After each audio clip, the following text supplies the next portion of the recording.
Morning. I'm here today with Zin Mar Aung, who is a Burmese politician who was a House of Representatives member, an activist for democracy, women's empowerment, and ethnic tolerance, and a former political inmate who spent 11 years in a Burmese military prison. She's now serving as the Minister of Foreign Affairs for the National Unity Government of Myanmar. Just a bit of background for any listeners who are unfamiliar about the conflict. The National Unity Government, or NUG, is a provisional government formed by lawmakers and members of parliament who were ousted in the 2021 Myanmar coup d'etat. It's made up of representatives of the National League for Democracy, which is the party of former state councillor Aung San Suu Kyi, as well as ethnic minority insurgent groups and other parties. So thank you so much for joining us today. And we'll just have a background question, if you don't mind introducing yourself and telling us a bit about why you originally became active in opposition to the military government in Myanmar. Thank you. Thank you so much for having me that opportunity. Yes, as you introduced, I'm from Myanmar, Zin Mar Aung, and I also, as you mentioned, originally came from the student rights and democracy activists. But after during the time of the 2025 elections, I tried to be a politician to represent the voice of the people of Myanmar, not just only voice out for the human rights and student rights, women rights, but because of our country's needs. What I believe is that our country needs a good politicians in order to counter fight against a military supremacy. That's why I became here. Great. And I was wondering if you might sort of ground us and tell us what were the challenges in establishing the National Unity Government in the face of the coup in 2021, where you had been all members of parliament and suddenly the coup happened quite rapidly and you were faced with forming a new government. Can you walk us through what that was like and what the biggest challenges were? Yes, actually, the early days of the NUG was so marked by the very immense challenges. Before the NUG, as you read out in my bio, during the day of the coup, 2021, 1st February, so we didn't have any communication. So internet shut down, no telephone lines especially for the capital, Naypyidaw. The elected members preparing to join the new parliament.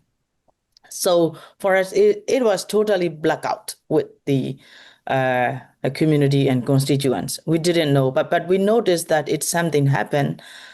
But after that,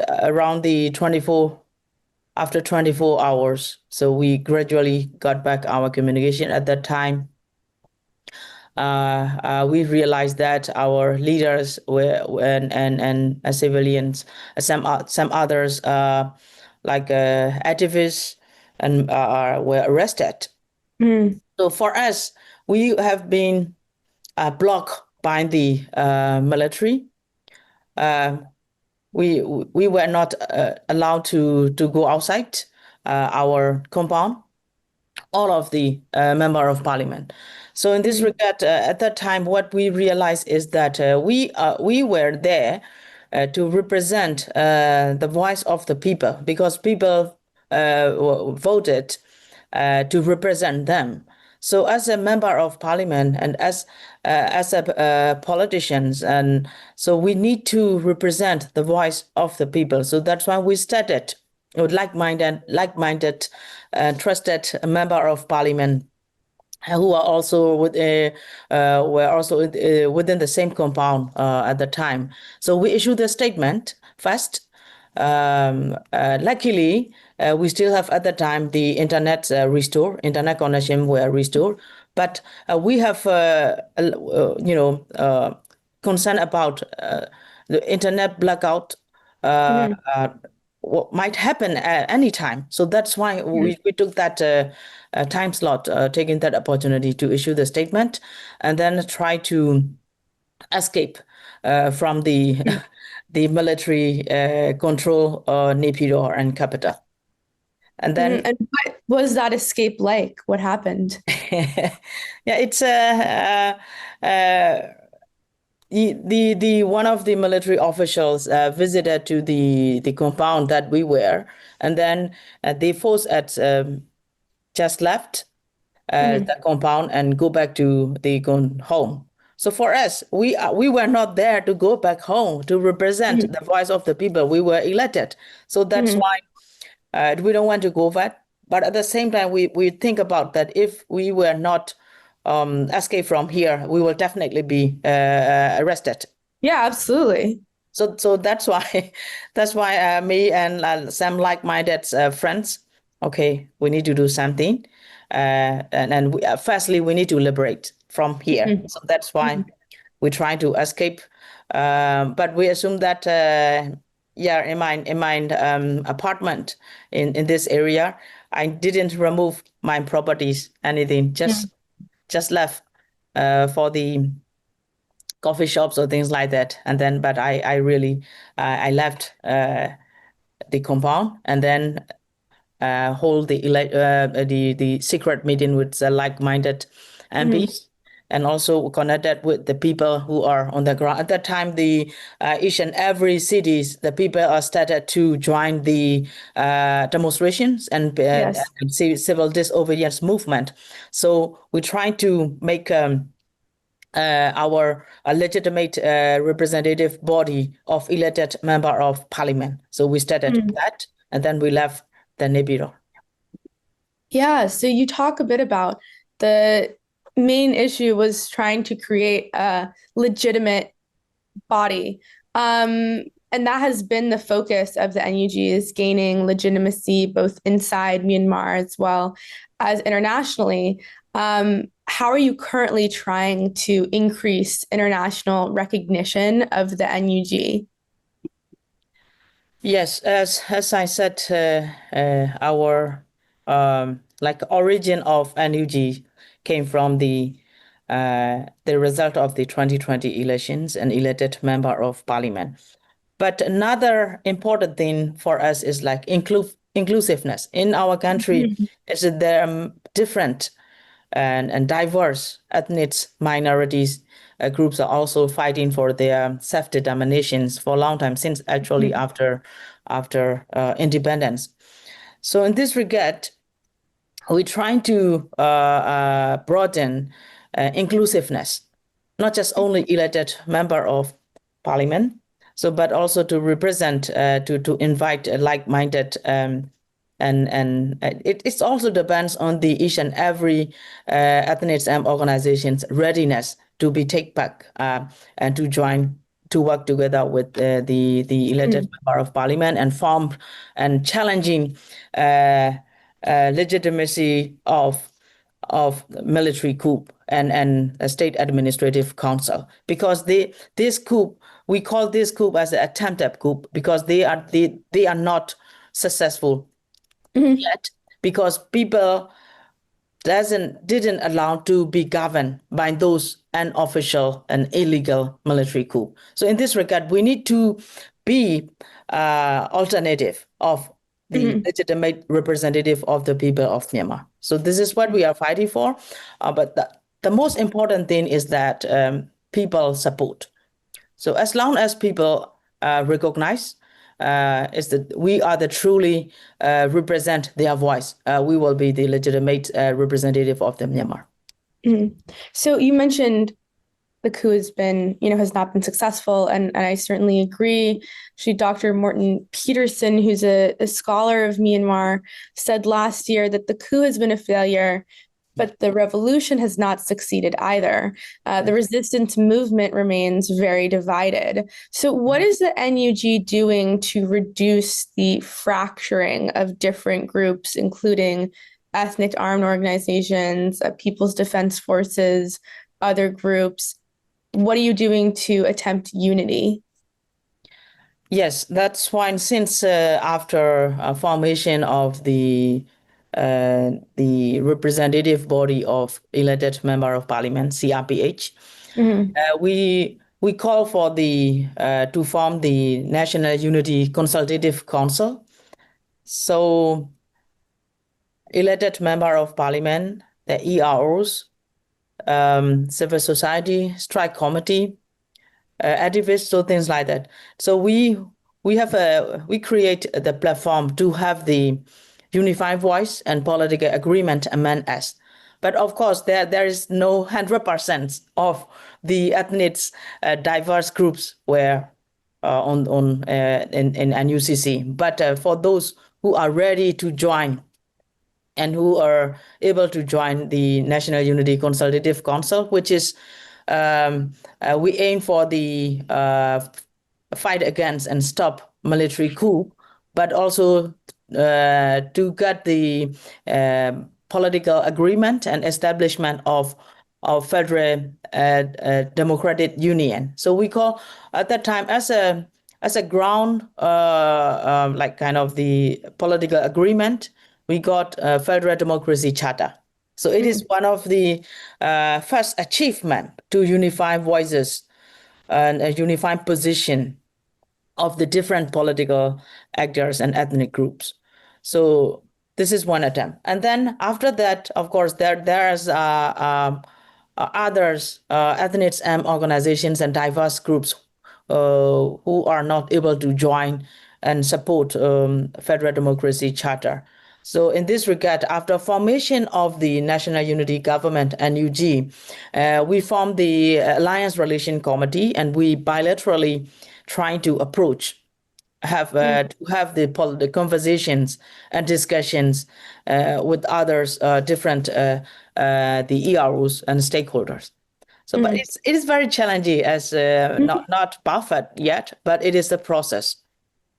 Yeah, so to speak to those challenges, the NUG has been criticized by some Myanmar watchers and those inside Myanmar for lacking proper representation of ethnic groups.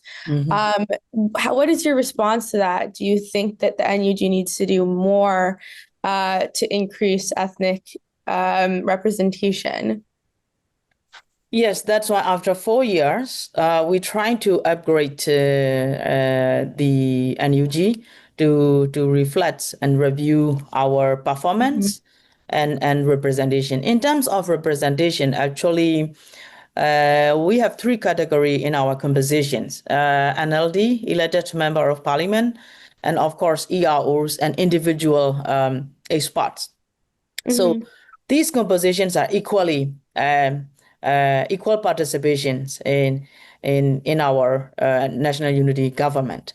But of course, those ethnic representations are sent from their mother organization, but they are not like kind of they are not like leading the ethnic leaders, right? So that's why it is not very much.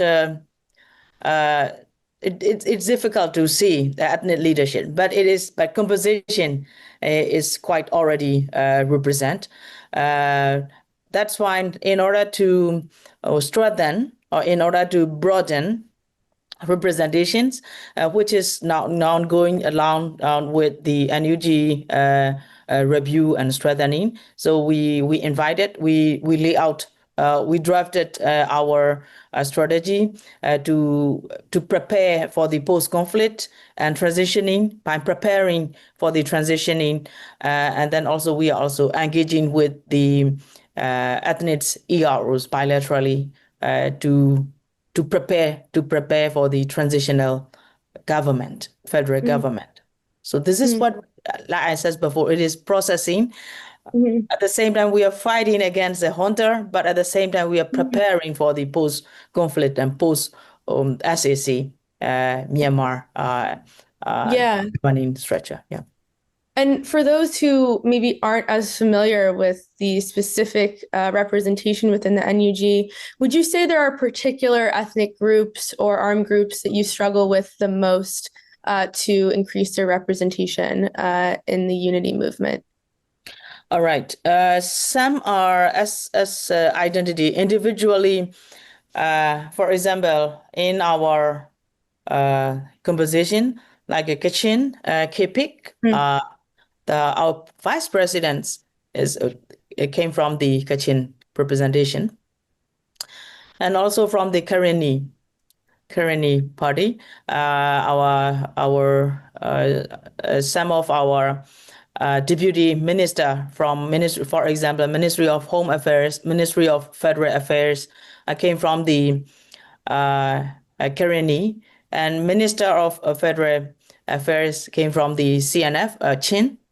So Chin, Karenni, Kachin, and also Taung Palang, the one of our deputy minister came from the Taung ethnic nationalities.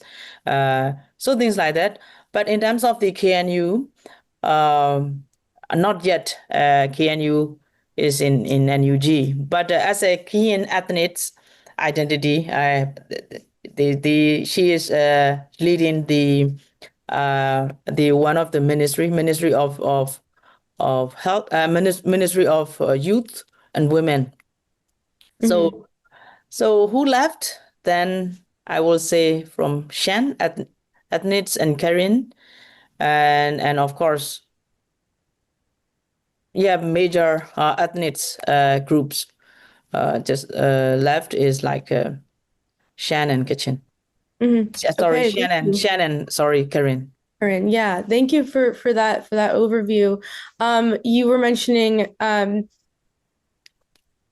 what needs to be done to prepare for a post-SAC reality, and I am curious if the NUG is to succeed and enter a governing role, what would you do differently from the past NLD government, which struggled in its governing role, especially when it came to certain things like violence against the Rohingya, lack of unity, even in a democratic era? How would you avoid the pitfalls of the past government? Yes, actually, the after the military coup, the Spring Revolution already started of like because of this revolution, the contest, the way the people think on the ethnic minorities are already changed. Already changed.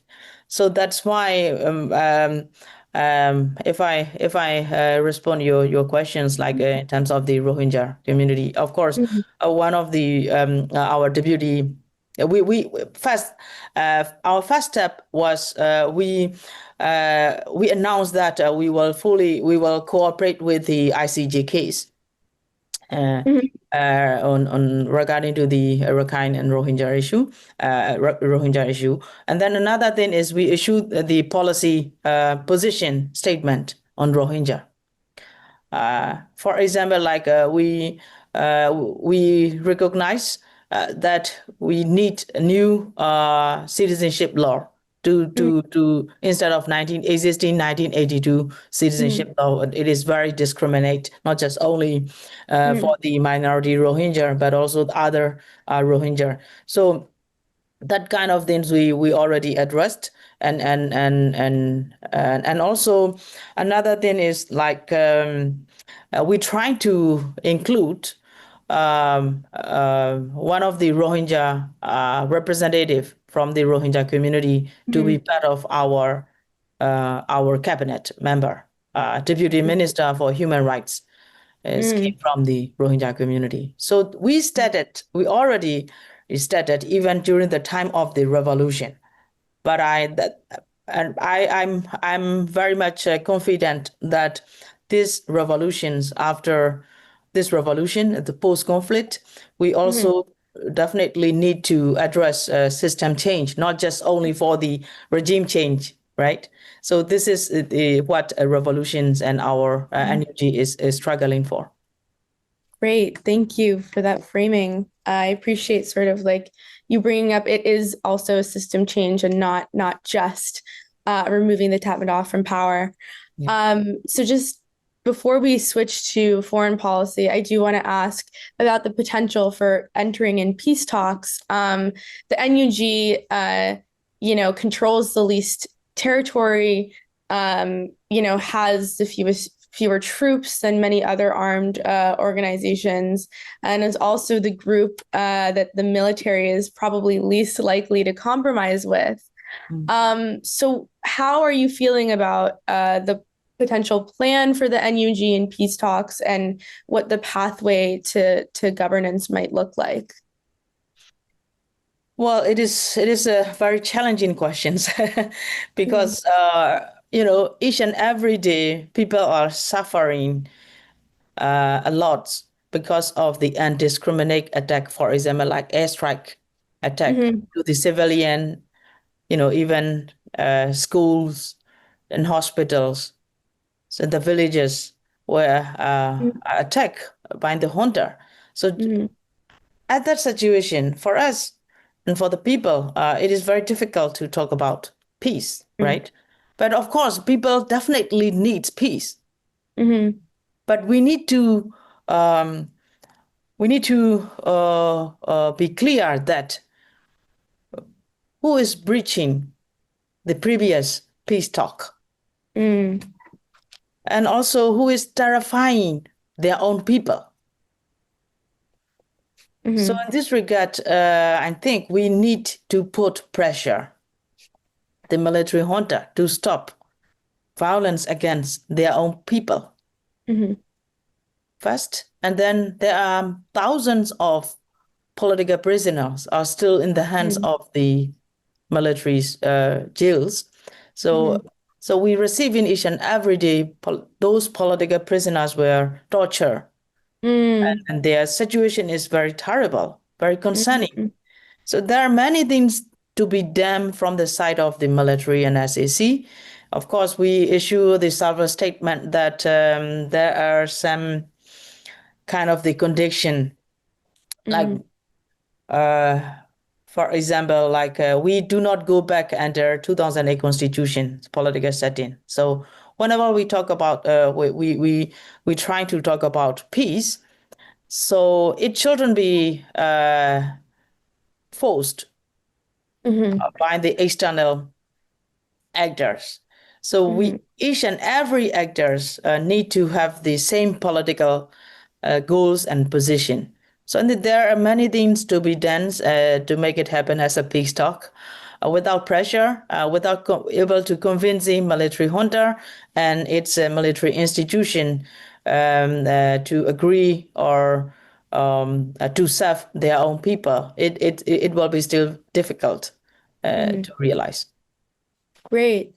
Well, so now I'm going to turn a bit to foreign policy, given your position as foreign minister. And the overall question I'd like to begin with is that really the global plate concerning conflict is quite full. And the world's attention is on wars in the Middle East, in Europe, Sudan, elsewhere.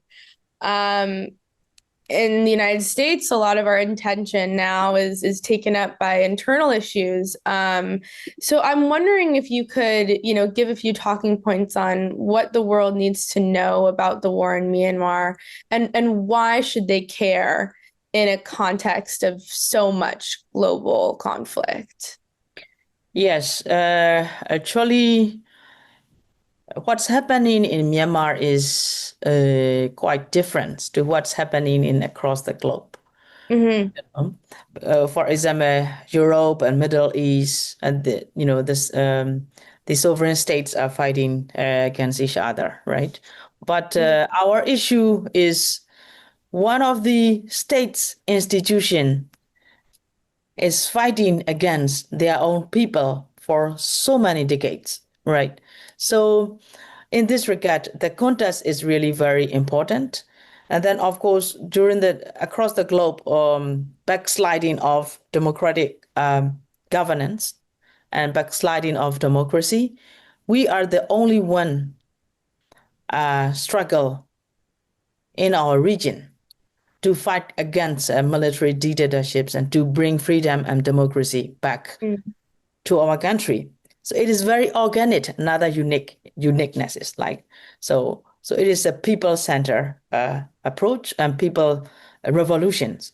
So Myanmar people who are living within inside Myanmar and Myanmar people who live in abroad are supporting those movements. So it is very independent, very like organic struggle for freedom and democracy in Myanmar. So it is the only country I do believe that, not just only in our region, but also across the globe. I think very unique. So in this regard, for those who like to see success story for freedom and democracy, so those countries and leadership should support and back up our struggle. Yeah, so to turn to sort of focus on democracy, I'd like to talk a bit about the United States' role. In a January interview you did with the Irrawaddy, you said that the United States government's policies concerning Burma are consistent and shared by the Democratic and Republican parties. You said it was unlikely that significant change would occur under President Trump.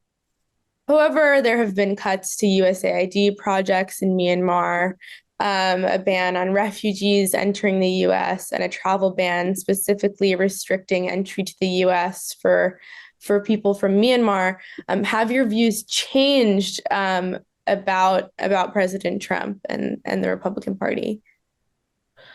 Right. Actually, I think it is two different category of the current U.S. administrations. The actions on USAID is not targeting for Burma, right? It is the whole policy and policy implementations review globally by the current U.S. government. So in this regard, unfortunately, our Burmese programs were affected for this during the time of this review. So I think in terms of the policy, my perspective is not changed, but I think in terms of the policy review and implementations for the entire the U.S. government approach to the globe might impact our country's assistance, and of course our country's the people, for example, like a travel ban, right? So actually not targeting Myanmar, right? What I understand is it is overarching policy implementation impact to Myanmar. So we try to have our outlet,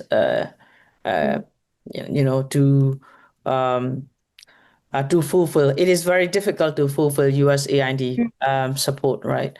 But of course, our struggle need to be independent and already independent. So whatever it is, whether we are getting supporting from the international community, we have the responsibility to struggle by ourselves. So we will do our best. So in that sort of sovereign categorization of Myanmar, do you think that the US should be doing more to help, or is it really like the opposition forces have to suffer and sort of take on the conflict by themselves? All right. If we do have, if we have support from the international community, including US, of course, our people and revolution will have the quick win, right? But if not, we need to struggle more. It will take some times, but it is our cause and our fight. So we need to be realistic. What's happening across the globe. Well, so now I'll turn to a country that is more involved in the conflict, to China. So China maintains economic dominance and influence varying degrees over both the military junta and some ethnic armed organizations. There's sort of a dual engagement with both the junta and opposition forces.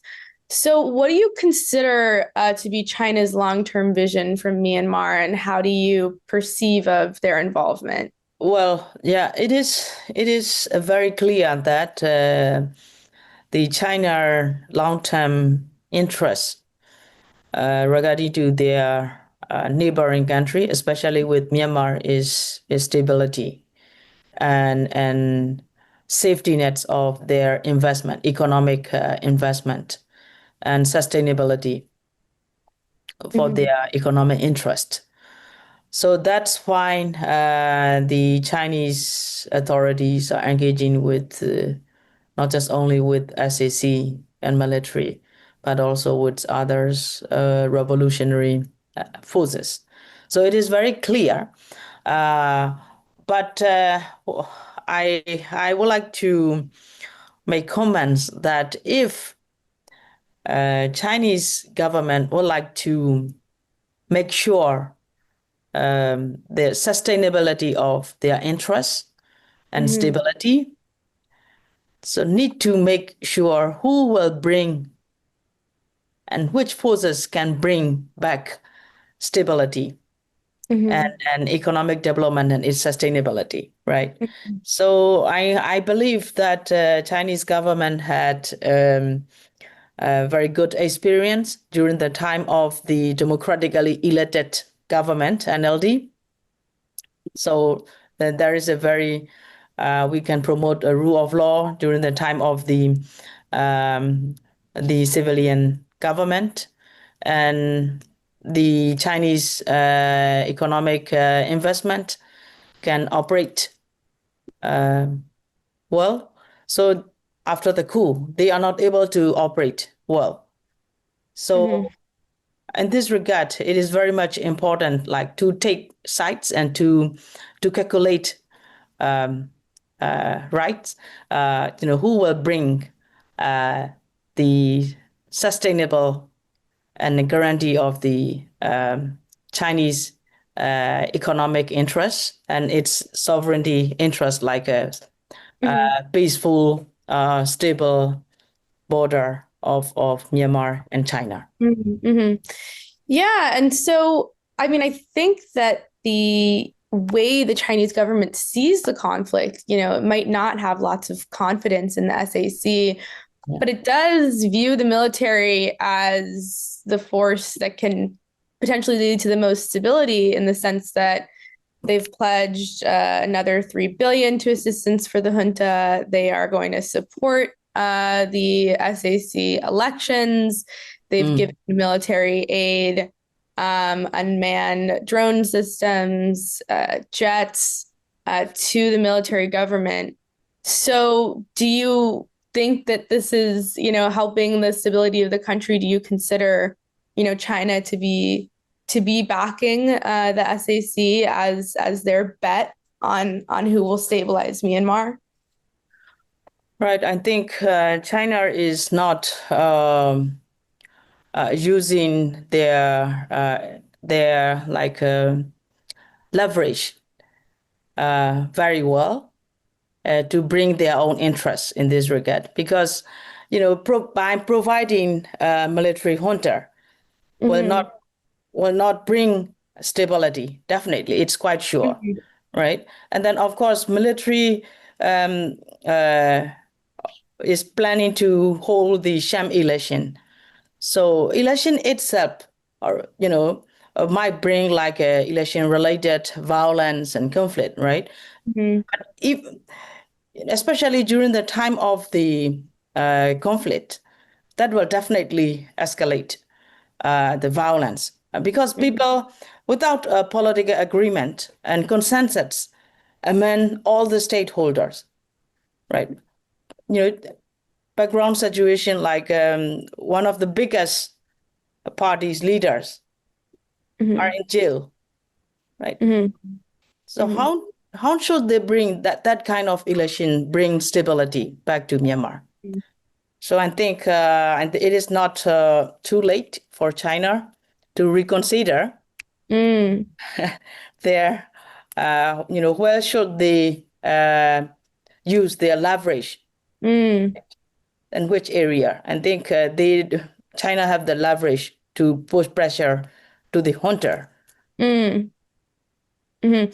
I think, well, if China is to, use their leverage against the junta, it might mean, being more supportive of the national unity government. And the NUG has attempted to reassure Beijing that it will safeguard its interests, including in a 2024 statement that said the NUG is committed to cooperating with China. Mm-hmm. But China is still highly suspicious of the NUG and considers it to be, very tied to the West. So, how are you trying to build up the relationship with China and reassure them that your party will lead to the stability of Myanmar?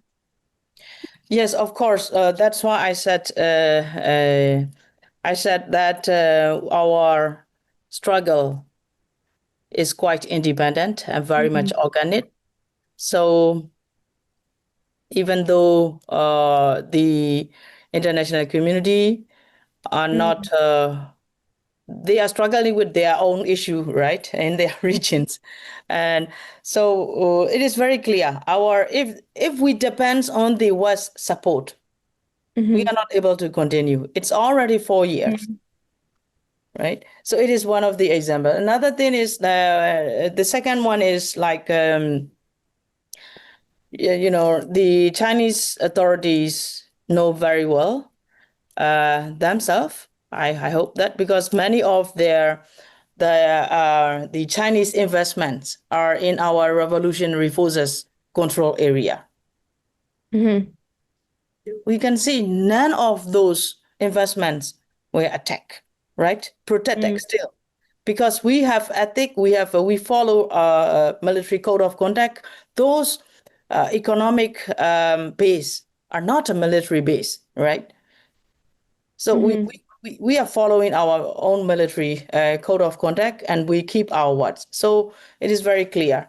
So that's why I said, so China's need to uh, be Catholic and need Mhm, to realize that who will bring mhm, stability and who can guarantee their investment and interest for mhm, life. mhm. Great. So now to turn to another international actor that's involved in the conflict, to Russia. Russia's been deepening its ties with the SAC, including by signing a pact of mutual protection from international prosecution.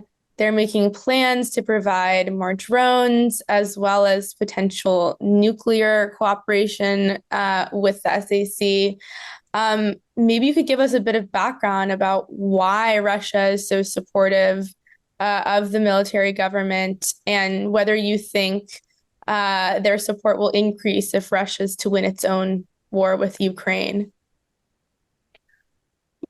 Well, it is actually the relationship with Russia military and Myanmar military is it has been long, Mm-hmm. so long before coup. So they already have, in terms of the like kind of political beliefs, Mm-hmm. like in terms of the institutional relations, they already have a Mm-hmm. good relationship with each other. And another thing is like it is very difficult to make sure. I just wanted to clarify that the Putin regime is one of the reason Mm-hmm. who promoting authoritarian uh, Mm-hmm. government across the globe. Mm-hmm. This is one of the balancing act between the Europe, the West, and the East, and the Russia. So yeah, this is Mm-hmm. my opinion on why the Russia is engaging and so supportive uh, for the military junta. Yeah. Well, you mentioned sort of ties between militaries, ties between authoritarian regime, but what strategic value does Myanmar offer Russia? Actually, I think during the time of the Cold War, Soviet Union, Myanmar and Soviets and Russia is a very good relationship since then. So Mm-hmm. this is one thing. And another thing is strategic, not just strategically, but also Russia itself needs alliance, right? As much Mm-hmm. to become like kind of the Mm-hmm. powerful global actors. So I think they are trying to have their alliance, Mm-hmm. especially they cannot get a democratic country as alliance, right? So that's why I think strategically to counterbalance Mm-hmm. US and even in China. So not just only Myanmar, I think, but also Russia will try as much as they can to have much more alliance. Uh, And, mhm. And do you see Russia's continued support for the junta to be an effort to undercut China, or is Moscow simply filling a void that has been left by Western governments when they, cut off relations with Myanmar in 2021? I think the commander in chief of the Mail Online and Mm-hmm. its relationship with the Chinese Russia Mm-hmm. military chiefs. So they have regular based communication even just before the coup. Mm-hmm. And then another thing is like recently, even the military proxy party, USDP leaderships are now Mm-hmm. trying to build up the close time with the Russian political parties, the Russia authority. So they are trying to broaden and supporting each other while globally trying to isolate them. They try to be consolidate friendships each other. They're trying to support in each other. It is very clear actually, not just only with the Russia and the SAC is trying to have a like-minded authoritarian regime like in Belarus. Mm-hmm. So we can see why during the time of the May Online visit to Russia, he also visited to Belarus. Mm-hmm. Yeah, so finally to just talk about sort of countries that are involved, I want to talk a bit about ASEAN. ASEAN has, supported a ceasefire and recently reiterated that support at their most recent meetings, which has garnered attention, but they have very little enforcement power. ASEAN's five-point consensus has largely failed to de-escalate the war. What is your view of ASEAN as a regional body, and do you think they could be doing more to bring an end to the fighting? Yes, ASEAN region is, I think, trying to take and trying to stay away from the global power competition, right? So that is why, in order to approach Myanmar issue, the West and of course our neighboring country like China's trying. They used to talk. They used to talk like a ASEAN centrality approach Mm-hmm. to Myanmar. So that's why ASEAN is, even though ASEAN is not, I think, able to strongly convince the junta. Mm-hmm. So we also need to engage with the ASEANs and uh, to respond our positions and engagement on ASEAN 5-point consensus. Mm-hmm. And another thing is like it is very much um, important the role of the rotating ASEAN chair. So it's ASEAN's progress and ability is also quite depends on the who is chairing, Mm-hmm. and it is very I think one of the significant role of the ASEAN chair. So in this regard, during the time of the current chair, So Mhm. we hope that there might be some progress Mm. in terms of the engagement with different stakeholder, for example. Mhm. So not just only with SAC and the junta, but also trying to engage with the Mm. dif- different stakeholder and trying to listen from those different stakeholder. And another thing is even SAC is not following and implementing five-point consensus, even though the mainline agree five-point consensus, Yeah. right? Even if they implement and follow five-point consensus, they need to stop violence, right, against Mm. their own people, and they need to accept the humanitarian assistance indiscriminately. So I think ASEAN five-point consensus is not enough to solve our problem. But I think even if military junta can fully implement and cooperate with ASEAN to implement five-point consensus, I think there will be Mm. a good move for the people in terms of the de-escalation, for example, in terms of the Mm. humanitarian assistance. Mhm. And how would you categorize ASEAN's engagement with the NUG so far? Maybe you could give us a few details. Yes. Yeah, current chair is quite active, and Mhm. the previous chair is very limited as a resource Mhm. to make the chair performance. But the during the time of the Indonesia, it's Mhm. quite Indonesia chairmanships is at that time it is very active engagement Mhm. with the NUG and EROs and other stakeholders. Now, the current chair is trying to broaden their engagement with the different stakeholders, not just only with the SAC, but also, for example, like Malaysia Prime Minister engagement with NUG Prime Minister. It is very unique. Mhm. Great.